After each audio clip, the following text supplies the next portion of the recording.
대한 이해를 돕고 함께 더불어 잘 살기 위해 마련한 코너죠. 지금은 글로벌 시대.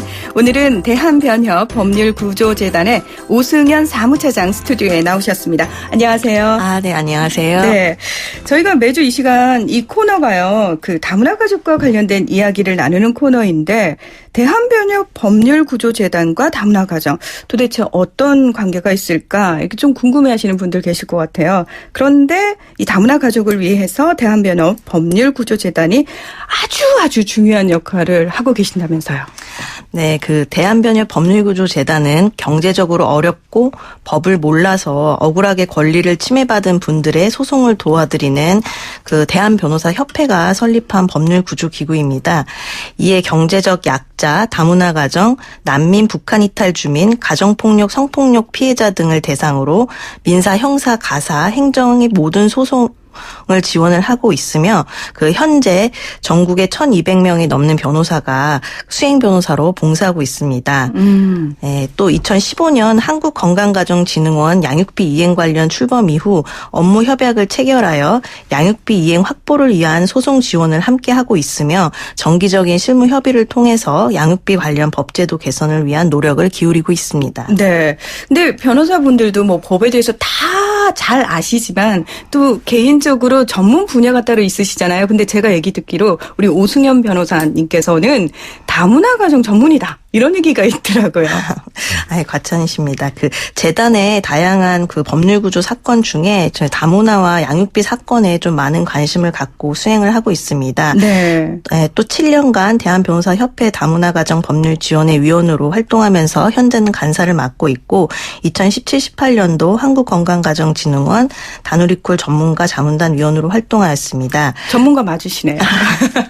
네. 잠깐 그 대한변협 그 다문화 가정 법률 지원 위원회에 대해서 좀 소개를 드리면은 네네. 그 다문화 가정을 위한 다양한 법률 지원 활동을 하고 있는데 특히 매주 화요일을 그 다누리콜 중앙센터에 그 변호사를 파견해서 법률 상담을 하고 있으니 그 필요하신 다문화 가정 분들은 적극 활용하시면 좋겠습니다. 그 외에도 다문화 가정의 다양한 법적 쟁점에 관한 사례와 설명을 담은 상단 사례집과 판결례집을 발간하고 그 법제도 개선을 위한 가정법원과 다누리 콜센터 등 유관기관과 저희 지속적인 교류 및 간담회를 개최하고 있습니다. 네. 자, 그렇다면은 이렇게 재단으로부터 법률 지원을 받고 있는 다문화 가정이 어느 정도나 될까 좀 궁금해지는데 실제로 통계가 나온 게 있나요? 그 저희 재단의 구조 건수로는 매년 약 한 150건 정도로 전체 사건의 10% 정도를 차지하고 있습니다. 그 재단은 사건 유형에 관계없이 이제 소송 구조를 하고 있는데 네네. 그 다문화 가정의 경우에는 그 처한 상황에 따라서 다양한 법률 문제에 직면하게 됩니다. 그 구체적으로는 체류기간 연장 불허 등의 이제 체류에 관련 문제뿐만 아니라 이혼 소송을 하게 되면 이제 각종 이혼과 자녀 양육에 관련된 법적인 문제, 그리고 경우에 따라서는 결혼 이주자의 위장 결혼, 사기, 자녀 약취 등 형사 문제까지도 발생하고 또 결혼 이주 여성뿐만 아니라 그 결혼 이주 남성, 한국인 배우자들의 법률적인 어려움도 많이 있습니다. 그중 재단에는 좀 이혼 사건과 양육비 청구 등 좀 가사 사건이 주를 이루며 그 밖에 이제 성폭력, 가정폭력 피해 사건들도 있습니다. 네. 그러니까 많은 분들이 아마 공감하실 텐데 사실 살다 보면은 생각지도 못하게 그러니까 법적으로는 좀 문제가 안 생기길 간절히 원하지만 실제로 그런 문제가 생기게 되면은 진짜 좀 어렵다라는 느낌부터 먼저 들고 막막하다라는 생각부터 들거든요.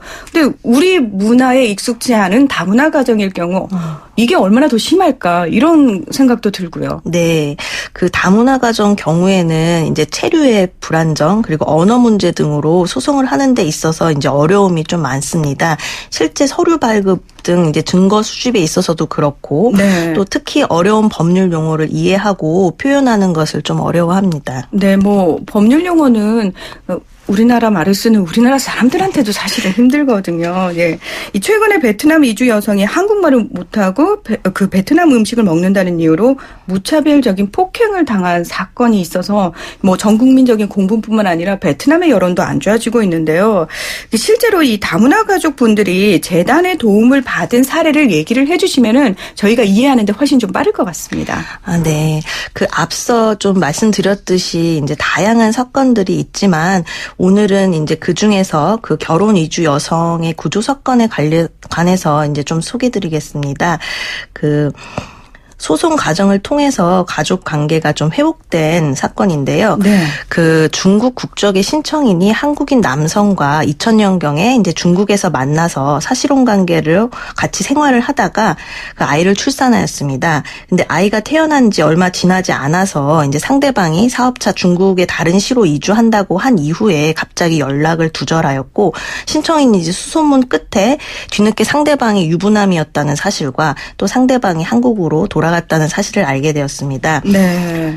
네, 이후 이제 신청인이 10년 넘게 아이를 혼자 키워왔는데 아이가 이제 커가면서 양육비를 점점 감당하기 어렵고, 특히 이제 아이를 한국 학교에 좀 보내기를 희망하게 되면서 그 상대방과 10년 넘게 연락이 두절되어 이제 소재를 전혀 알지 못하고 또 배우자가 있어서 이미 인지를 좀 기대하기 어려운 상황이라 그 법적인 조력이 좀 절실히 필요한 상태였습니다. 그래서 저희 이제 재단 법률 구조를 통해서 인지와 양육비 청구 소송을 제기하게 됐고, 네. 소송에서 그 상대방 주소를 이제 파악해서 이제 서류를 보냈는데 상대방이 계속 이를 좀 피하면서 받지 않았습니다. 이런 경우들이 좀 이렇게 기도 하고요. 네. 그래서 보통은 인지 소송에서 이제 친생자 관계를 증명하기 위해서는 유전자 검사가 꼭 필요하고 또 양육비를 받기 위하여도 이제 상대방과의 연락이 필요한 상황이었지만, 그 아이의 한국 학교 진학을 위해서는 국적 취득과 한국에 이제 입국하는 것이 좀 가장 시급한 과제였기 때문에 공시송달로 이제 소송을 진행하게 되었습니다. 그러니까 이런 경우에도 계속 소송이 진행이 될 수가 있다는 것 자체가 저희한테는 어떤 의미에서는 좀 희망적이라고 할 수 있겠네요. 네. 네. 그래서 그 이제 유전자 검사 대신에 네. 중국의 출생 증명서, 입원 진료 기록 차트, 제왕 절개 수술 동의서 등으로 이제 친생자임을 증명하였고, 그래서 유전자 검사는 못했지만 법원이 상대방이 아이를 그 친생자로 인지할 의무가 있고 과거 양육비로 1,000만 원 그리고 장래 양육비로 월 40만 원씩을 지급하라는 판결이 내려졌습니다.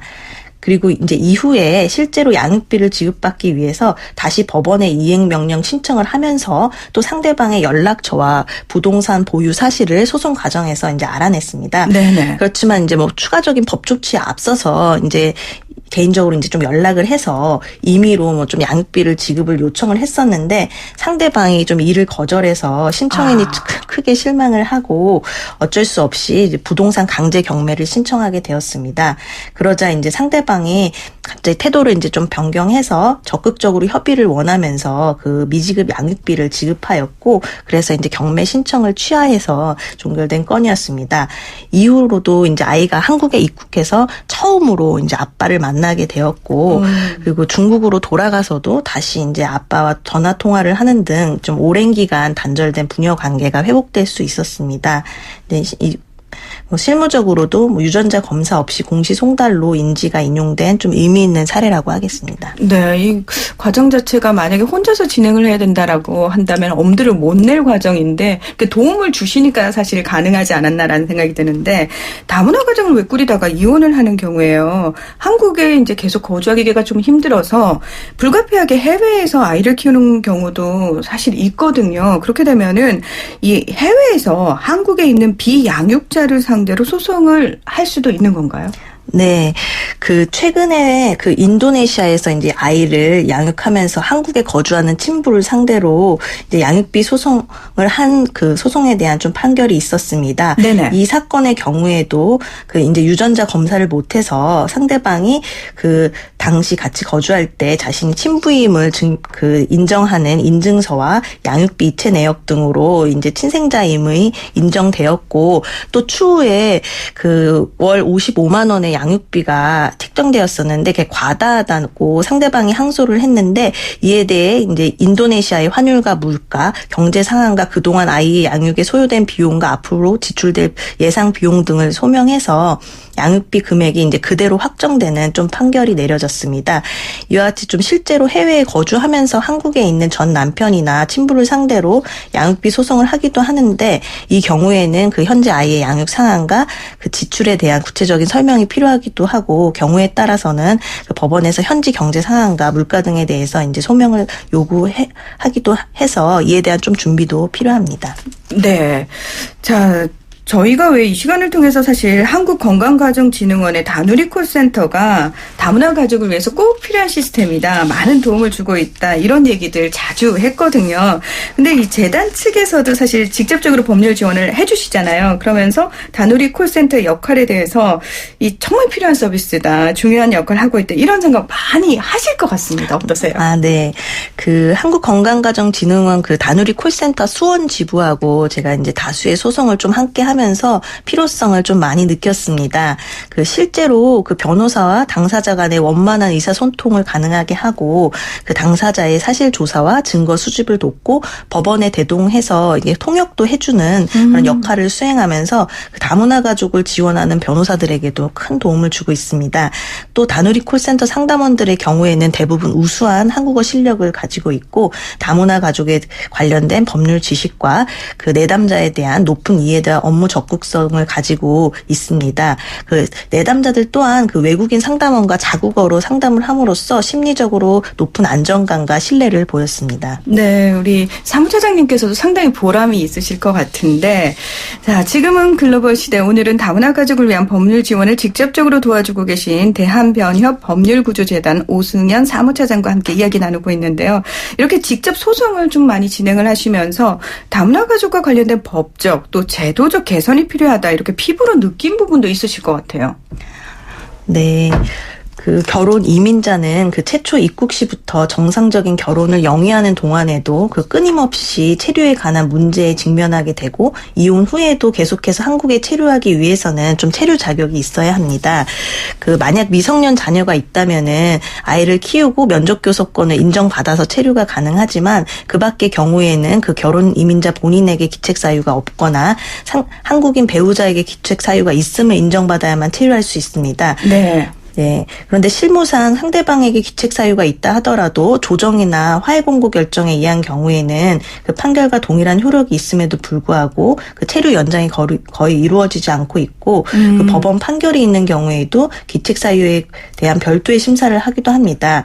그 실제 일반적인 이혼 소송의 경우에는 그 조정이나 화해 공고로 종결되는 경우가 많은 점을 고려할 때 이는 소송 경제에도 어긋나고 또 그 출입국 사무소 담당자마다 차이가 발생하는 것은 네. 당사자 법적 안정성을 해칠 수도 있어 그 개선이 필요한 부분이라고 좀 생각됩니다.